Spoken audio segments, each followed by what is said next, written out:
The title of this writing is Learning. One of the great things about learning is that you get to experience all different sorts of teachers. Each one has a style unique to them. I've had the good fortune of being exposed to a few teachers that weren't in the mainstream. They had messages to convey that weren't conventional, yet extremely powerful. But even among these gifted teachers, there was a distinction worth noting. You learned from them, or you learn by being in their presence. Let me explain. Most teachers fall into the category of people you learn from. They have a style, technique, or formula to impart.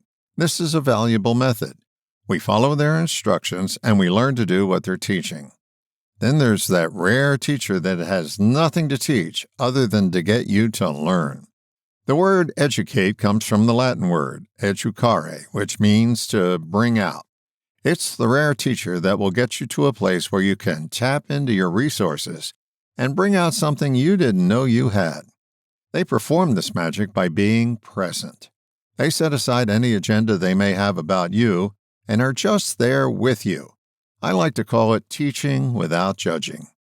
These special people know you have something worthwhile to learn, and they're smart enough to know that they can teach it to you.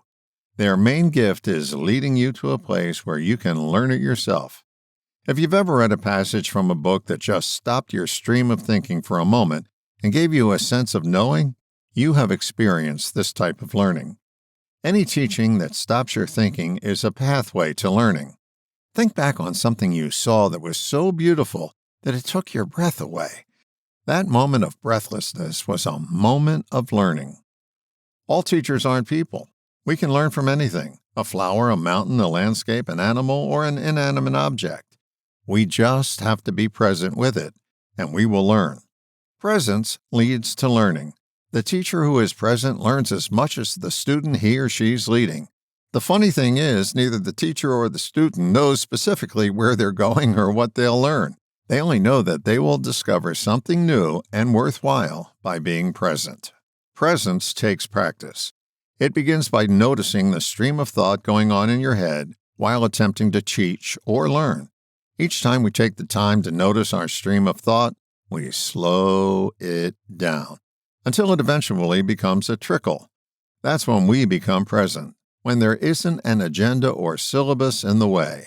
That's when we learn, and that's when we lead others to a place of learning.